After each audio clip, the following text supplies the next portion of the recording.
Nantes, déjà condamné à 18 ans de prison pour 9 viols, un récidiviste jugé pour le viol et le meurtre d'une ado.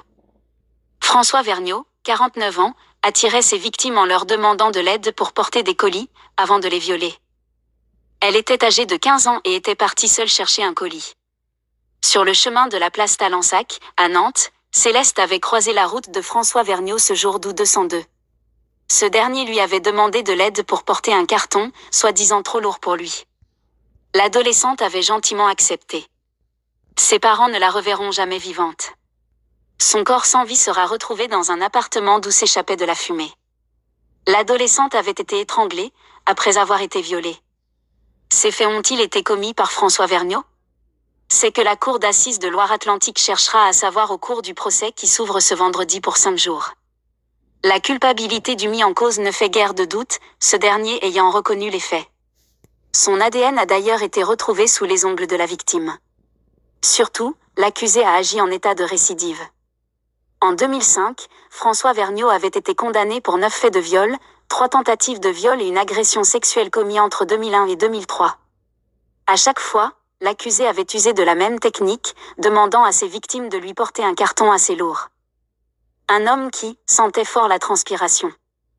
Condamné à 18 ans de prison, il avait été libéré après 13 années d'incarcération, au bénéfice des remises de peine. Décrit comme posé et calme, l'homme paraissait gentil. Physiquement, il ne me faisait pas peur, avait témoigné l'une de ses premières victimes à TF1. Cette dernière, comme toutes les autres, avait expliqué que l'homme qui l'avait séquestré pour la violer était lourd et sentait très fort la transpiration. Un tel malade ne pouvait que recommencer, avait témoigné une victime. Critiquée, la justice française avait saisi l'inspection générale de la justice, IGJ, qui avait tenté d'évaluer la mise en œuvre de la mesure de suivi socio-judiciaire dont le mis en cause a fait l'objet. L'homme avait la particularité de menacer la victime avec un couteau dans un quartier étudiant de Poitiers. Une arme qu'il laissait sur place pour permettre aux victimes de se libérer.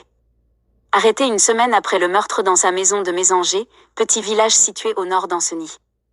Le criminel s'y était installé après sa condamnation, partageant la vie d'une femme, et travaillant dans une briqueterie du secteur. Ses voisins le décrivaient alors comme quelqu'un de serviable, toujours prêt à rendre service. Son suivi socio-judiciaire était respecté. La réalité se révélait pourtant glaçante. Le jour des faits, François Vergnaud s'était rendu à Nantes, pour chercher un logement, plutôt désaffecté, pour pouvoir passer à l'acte, avait expliqué le vice-procureur de la République de Nantes, lors d'une conférence de presse.